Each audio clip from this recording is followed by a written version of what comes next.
अब जरा युद्ध के मैदान से आपको हम लाते हैं स्कूल के क्लासरूम में। इसलिए अब हम एनसीईआरटी की स्कूलों में पढ़ाई जाने वाली कक्षा 8 के सामाजिक विज्ञान की किताब में हुए नए बदलाव को डिकोड करेंगे और यह बहुत बड़ा बदलाव है। आपको यह बताएंगे कि आखिर इतिहास में यह बदलाव क्यों जरूरी था। अब तक हमारे देश के बच्चे स्कूलों में अकबर द ग्रेट पढ़ते आए हैं। न जाने हमारे देश की कितनी पीढ़ियां ऐसी हैं जो स्कूलों में यही पढ़ती आई हैं, अकबर द ग्रेट, अकबर महान। इतनी आदत हमें पड़ चुकी है कि अकबर अगर हम लिखेंगे भी एम्परर अकबर, तो द ग्रेट हाथ अपने आप से लिख देता है। जब बोलते भी हैं तो अकबर द ग्रेट ही मुंह से निकलता है, अकबर महान ही निकलता है और दिमाग में वही छवि आती है कि अकबर एक महान राजा था, एम्परर अकबर द ग्रेट। हमारे देश की सारी अभी तक की पीढ़ियों को स्कूल में यही बताया गया है कि अकबर कितना महान बादशाह था। लेकिन पहली बार स्कूलों में पढ़ाई जाने वाली इस किताब में यह बताया गया है कि अकबर महान नहीं था। अकबर के शासन को क्रूरता और सहिष्णुता का मिला जुला रूप बताया गया है। अकबर जो है क्रूर भी था, हालांकि बाद के दिनों में उसमें कुछ बदलाव आया, लेकिन अकबर क्रूर जरूर था। और इस किताब में पहली बार यह बताया गया है कि अकबर ने 25 वर्ष की उम्र में ही 30,000 लोगों का जनसंहार कराया था। अब सोचिए, 25 साल का एक बादशाह है और उसने 30,000 लोगों को मरवा दिया, जनसंहार करा दिया। उसे आप महान कैसे कह सकते हैं? उसे द ग्रेट कैसे कह सकते हैं? लेकिन हमारे देश में आज़ादी से लेकर अब तक कभी किसी ने यह सवाल नहीं उठाया। इस किताब में बाबर को भी बर्बर, हिंसक और नरसंहार करने वाला बताया गया है। एनसीईआरटी की किताबों में बदलाव को लेकर अब हमारे देश में ही एक बड़ी बहस छिड़ गई है, क्योंकि कुछ लोगों को यह बदलाव पसंद नहीं आ रहा। ये लोग आज भी यही चाहते हैं कि अकबर को द ग्रेट ही कहा जाए। धर्मनिरपेक्षता की बातें करने वाले लोगों को अब अकबर का सच स्वीकार करने में बड़ी परेशानी हो रही है। उनका दिल, उनका दिमाग इसे स्वीकार नहीं कर रहा। एनसीईआरटी का कहना है कि भारतीय इतिहास को सुखद नहीं बनाया जा सकता और ऐसा नहीं कहा जा सकता कि अतीत में सब कुछ अच्छा ही हुआ था। कई अच्छी चीजें थीं, लेकिन कई बहुत बुरी चीजें भी हुईं। इसलिए इतिहास को इतिहास की तरह लिखा जाएगा और बच्चों को सब कुछ जानकारी होनी चाहिए। हमारे देश की हर पीढ़ी को, हर बच्चे को सच जानने का अधिकार है। किताब में आलोचनात्मक सोच को सामने रखा गया है, जिसके जरिए युवाओं में अतीत के साथ आधुनिक भारत पर भी उनकी समझ विकसित होगी। इससे हमारी पीढ़ियां किसी भी तरह के पूर्वाग्रह और भ्रम से बच पाएंगी। और आज हमारा सवाल यह है कि जब पीढ़ियों से झूठा इतिहास पढ़ाकर बच्चों का ब्रेन वॉश किया जा रहा था, तब किसी को कोई समस्या नहीं हुई। जब वर्षों तक, दशकों तक अकबर महान पढ़ाया जा रहा था, तब किसी को कोई समस्या नहीं हुई। तब किसी ने यह नहीं कहा कि आप अपने बच्चों का ब्रेन वॉश क्यों कर रहे हैं। लेकिन जैसे ही ये महान शब्द हटा, द ग्रेट शब्द हटा, लोगों को बड़ी परेशानी हो रही है।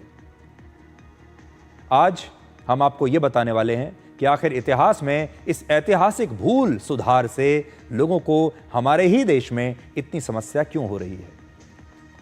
वो किताब आज मैं अपने साथ लेकर आया हूं। एनसीईआरटी की ये किताब है, कक्षा 8 की किताब है और इस किताब का नाम है exploring society India and beyond. ये किताब है, आप भी इसे देख सकते हैं। और इसमें मुगल शासकों से जुड़ी कई नई जानकारियां हैं जो शायद हमारे देश के स्कूली बच्चों को पता नहीं थी।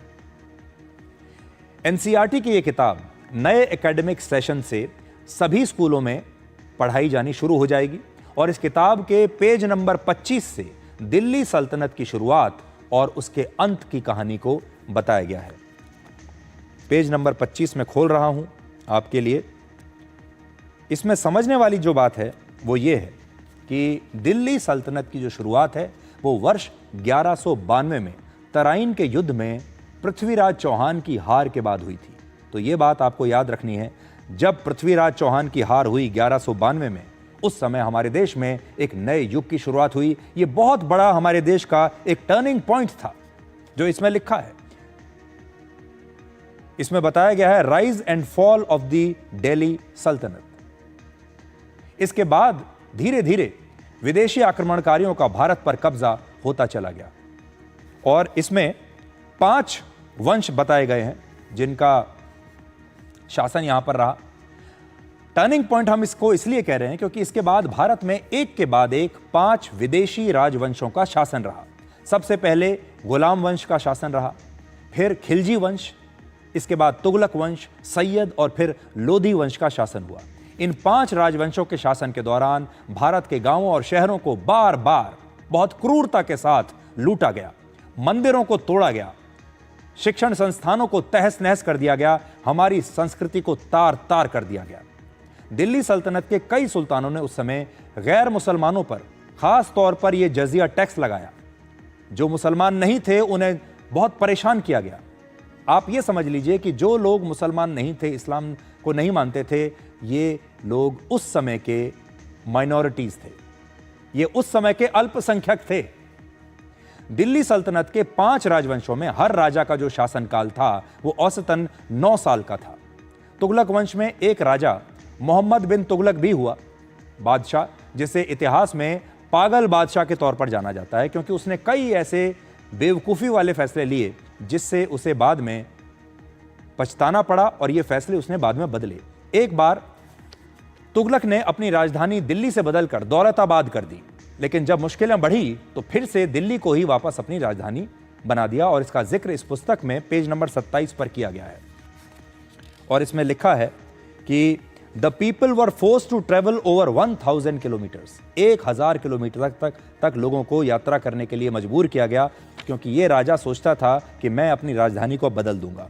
और उसमें बहुत पैसा खर्च हुआ, लोग परेशान हुए और बाद में जाकर कुछ समय के बाद उसने इस फैसले को बदल दिया और फिर लोगों को वापस आना पड़ा और इस दौरान बड़ी संख्या में लोगों की जान चली गई। वर्ष 1526 में पानीपत की पहली लड़ाई हुई और इस युद्ध में इब्राहिम लोधी को हराकर बाबर पहली बार बादशाह बना। यहां से मुगल काल की शुरुआत होती है। बाबर के बादशाह बनने के साथ ही मुगल शासन की शुरुआत हुई और बाबर के शासन के दौरान हिंदुस्तान के लोगों पर बहुत अत्याचार हुआ।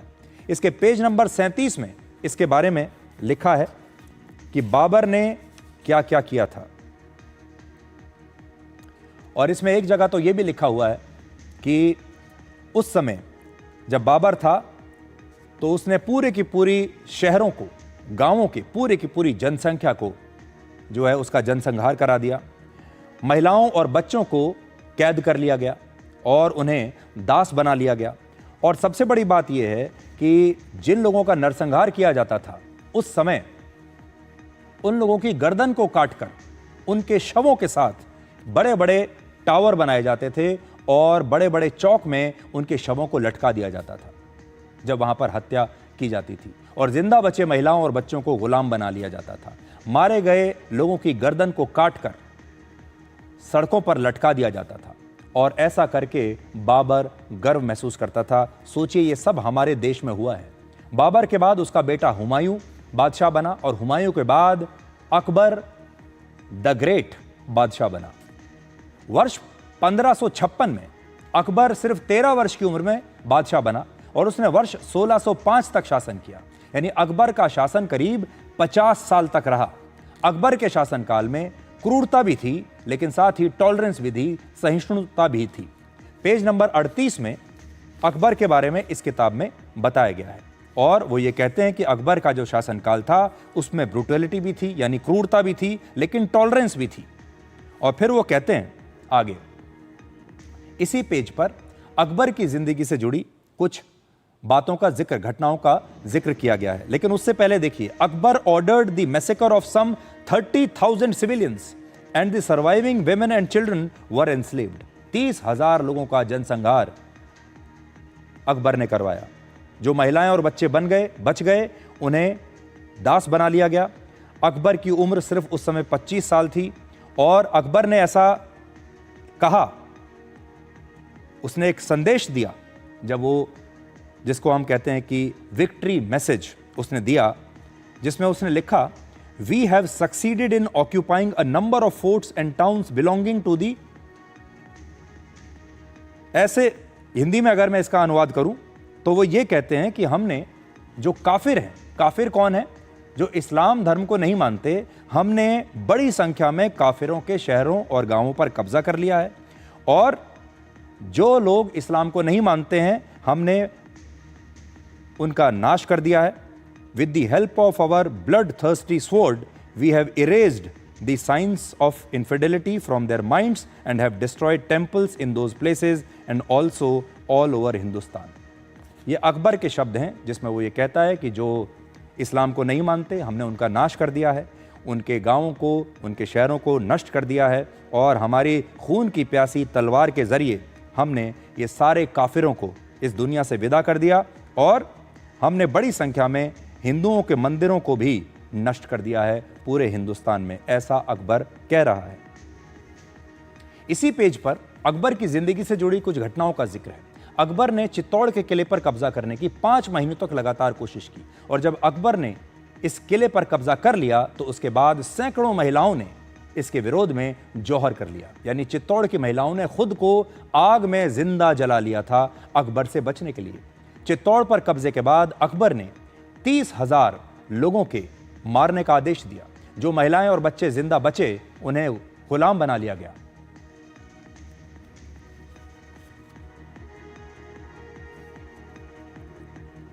तो ये सारी बातें अकबर की इसमें लिखी हुई हैं।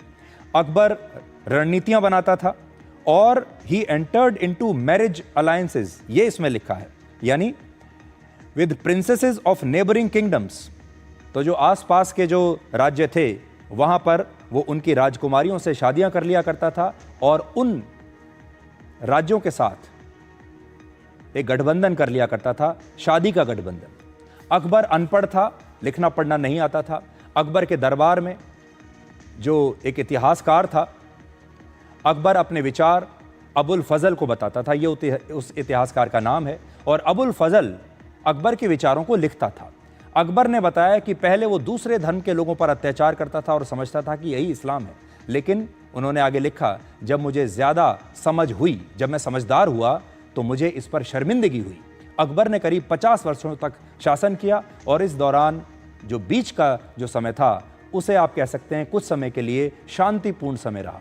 और अकबर ने अपने शासनकाल में रामायण, महाभारत, भगवत गीता और पंचतंत्र का फारसी में अनुवाद भी कराया था। तो ये अकबर की कुछ अच्छी बातें हैं, वो भी इसमें लिखी हैं। बड़ी बात यह है कि ये सिर्फ ऐसा नहीं है कि अकबर के लिए ये कह दिया हो कि अकबर बहुत जो है ख़राब बादशाह था। जो उसकी ख़राब बातें हैं वो भी लिखी हैं, और जो उसकी अच्छी बातें हैं वो भी लिखी हैं। लेकिन ये पढ़ने के बाद आप इस नतीजे पर पहुंचेंगे कि वो महान तो कहीं से नहीं था।